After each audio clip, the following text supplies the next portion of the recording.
Sexta-feira, 26 de abril de 2019. Amado e amada, vamos agora à meditação da liturgia de hoje. Que possamos começar a nossa experiência em nome do Pai, em nome do Filho, em nome do Espírito Santo. Amém. Vinde, Espírito Santo, enchei os corações de vossos fiéis e acendei neles o fogo do vosso amor. Enviai o vosso Espírito e tudo será criado e renovareis a face da terra. Oremos. Ó Deus, que instruístes os corações dos vossos fiéis com a luz do Espírito Santo, fazei que apreciemos retamente todas as coisas segundo o mesmo Espírito e gozemos de sua consolação por Cristo Senhor nosso. Amém. Pedimos agora, Senhor, que essa palavra se torne viva, se torne eficaz em nossa vida e não volte para o Senhor, sem produzir em cada um de nós aquilo e o grande efeito que você tanto espera. A profundidade está em Deus, pois Ele é a perfeição acabada e de todo o ideal humano. O Espírito Santo é Deus e Ele tem sim a capacidade de tocar tudo com a sua luz. Por isso, pode nos fazer capazes de reconhecê-lo também nos outros. Se nos outros só vemos miséria, porque temos os olhos realmente feridos, o Espírito Santo pode manifestar-se e fazer-nos descobrir muitas e muitas coisas preciosas que existem nos irmãos. Com o Espírito Santo, além disso, podemos libertar-nos pouco a pouco da superficialidade e da incoerência e tornando-nos realmente compreensivos, generosos, amáveis, sinceros e também disponíveis. Sua palavra nos ensina que aquele que diz que está na luz e odeia seu irmão, já nas trevas. Está em 1 João capítulo 2, versículo 9. E que quem não ama permanece na morte. 1 João capítulo 3, versículo 14. Então, estamos descobrindo o mais importante. Se alguém quer sair da superficialidade, se alguém quer ser profundo, seu caminho é sim o amor aos irmãos. Se eu não me encontro com os outros, se eu não os amo, se eu não busco a sua felicidade, então nunca, jamais alcançarei a profundidade e me enganarei a mim mesmo com falsos miticismos. Em troca, se eu sou capaz de sair da queixa, da crítica inútil, do egoísmo e dou o salto de amor para encontrar-me com os outros assim como são, então se dissipam as trevas e posso ver com clareza. Só assim eu posso alcançar a verdadeira profundidade espiritual. Um ato de amor é o mais profundo e nobre sentimento que pode viver um ser humano. O Espírito Santo pode realmente derramar-se esse amor em nossos corações e fazer cada um de nós crescer e dar frutos. Na primeira leitura de hoje de Atos dos Apóstolos, a cura do coxo e, sobretudo, o discurso interpelativo de Pedro provocam uma reação hostil das autoridades judaicas, os sacerdotes e sacudeus, os escribas e também fariseus. É o grupo dos sacerdotes e sacudeus que promove a prisão dos apóstolos. Aparentemente estão preocupados com os distúrbios que a ação dos apóstolos podia provocar na área do templo. Na verdade, o que eles querem combater é a fé cristã na ressurreição de Jesus.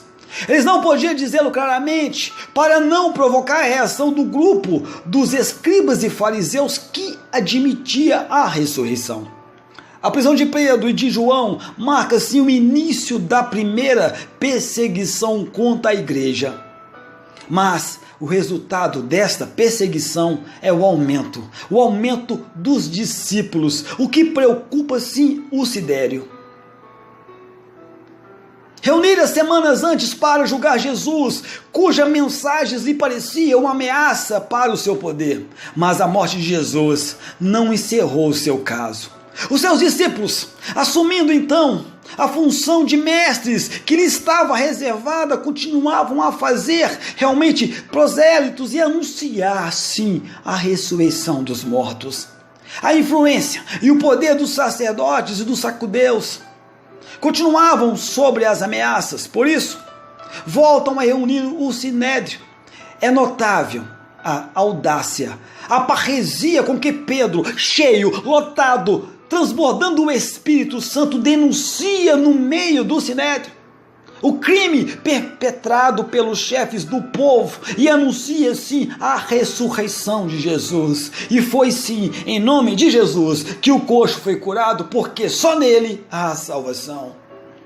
Já no Evangelho de hoje de São João, a cena descrita por João acontece, sim, lá nas margens do lago de Tiberíades.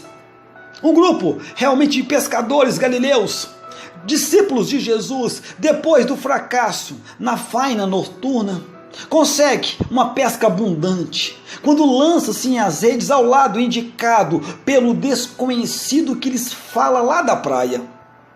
Depois de Jesus, Pedro e o discípulo que Jesus amava são realmente os protagonistas dessa cena. Pedro é o mais esforçado na pesca.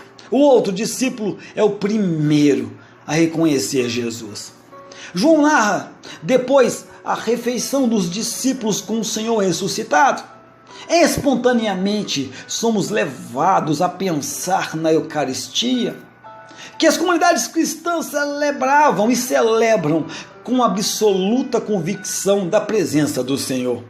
O texto descreve de forma simbólica a missão da igreja primitiva e o retrato das comunidades que permanecem estéreis quando estão privadas de Cristo, mas que se tornam realmente fecundas quando obedecem à sua palavra e vivem da sua presença. Depois da pesca, Jesus convida sim os discípulos para uma refeição por ele mesmo preparada. Vinde almoçar. Nesta refeição, figura da Eucaristia, Jesus ressuscitado oferece ele mesmo de comer. A sua misteriosa presença provoca nos discípulos aquela espécie de calafrio típico das teofanias.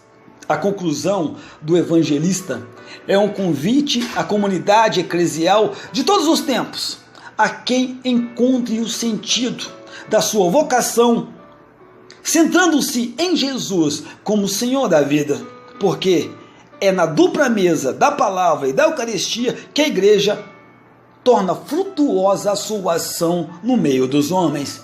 Qual é a meditação de hoje? Qual é a meditação de hoje? A liturgia faz-nos escutar hoje um sugestivo texto de São João, bem enquadrado no tempo pascual e na primavera que estamos a viver. Os apóstolos voltaram ao lago, nas margens do qual viveram belos momentos com Jesus. A presença visível do Mestre já não é contínua. O trabalho daquela noite não tivera sucesso, mas o brilhante romper da aurora traz-lhe sensação de que na praia está alguém que ainda não reconhecem. A pesca milagrosa abre-se os olhos, abre o coração, abre a sua fé. A refeição preparada por Cristo é tomada com Ele na praia, dispondo-nos a acolher a nova forma de presença do Senhor, uma presença agora misteriosa, uma presença universal, onde se juntam os irmãos e celebram com Ele a Eucaristia. Aí está o Senhor. Depois da ressurreição, Ele já não se apresenta apenas na glória visível e extrema. Por isso, há que procurá-lo na sua glória divina que não é externa. Há de procurá-lo nos irmãos reunidos em seu nome, mas também nos pobres, nos humildes, nos carenciados. É neles que havemos de reconhecer a sua glória misteriosa e o seu poder que faz maravilhas, precisamente com os humildes e também pessoas simples. Pedro está agora certo de que Jesus é o único Salvador e toda a alegria vive dessa certeza. que o torna forte, corajosa, alegre, missionária e irresistível, como se verifica logo nos seus primeiros tempos descritos lá nos Atos dos Apóstolos, capítulo 4, versículo de 1 a 12 seguintes. Os tempos em que vivemos veem com desconfiança toda e qualquer forma de integralismo. Acha-se importante respeitar as consciências, promover o diálogo interreligioso, a paz. Por isso, alastra um certo relativismo. Mas Cristo, ontem como hoje, continua a ser o único Salvador.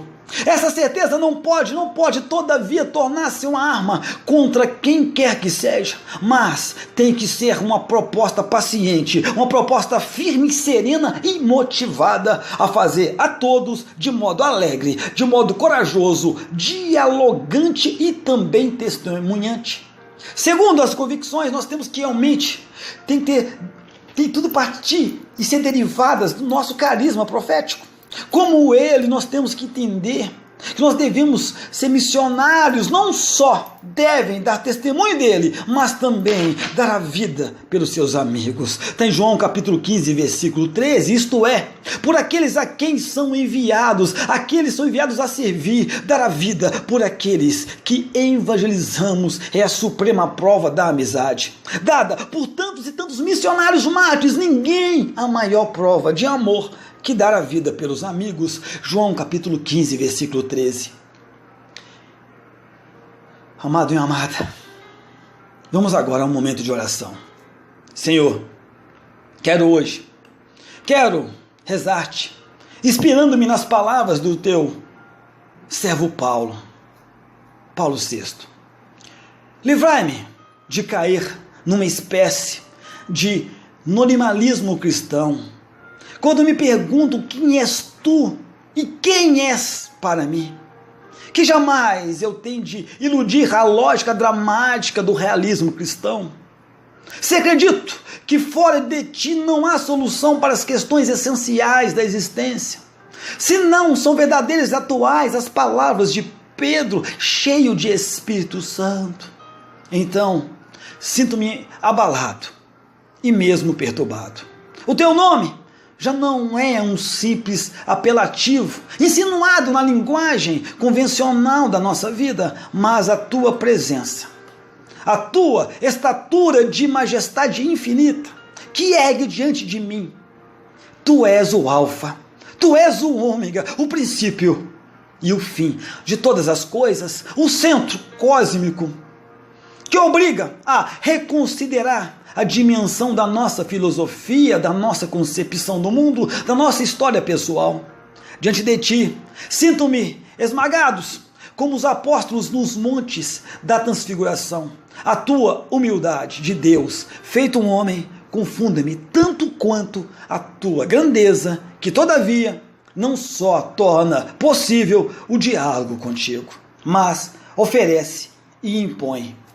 Amém, amém. Assim seja. Irmãos e irmãs, repete hoje frequentemente e vive a palavra. Repete hoje frequentemente e vive a palavra que está em João capítulo 6, versículo 68. João capítulo 6, versículo 68, que diz: Senhor, a quem iremos? Só tu tens palavra de vida eterna. Repito, Senhor, a quem iremos? Só tu tens palavras de vida eterna. Meu amado e minha amada, nunca, jamais se esqueça. Deus ama muito, muitíssimo você. Louvado e adorado seja o nosso Senhor Jesus Cristo. Louvado e adorado seja o nosso Senhor Jesus Cristo.